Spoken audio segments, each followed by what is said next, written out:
Si North Korean leader Kim Jong-un mismong nag-supervise ng testing ng mga bagong gawang suicide drones nitong nakaraang weekend.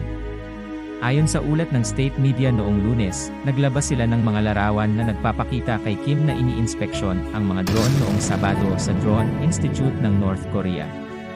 Kasama rin sa mga imahe ang mga drone habang sila'y lumilipad at tinatarget ang mga mock na tangke na sinisira sa pamamagitan ng pagsalpok dito dala ang built-in na warhead. Ang ganitong klase ng drone, na tinatawag ding loitering munitions, ay malawakang ginagamit sa digmaan sa Ukraine at sa Middle East.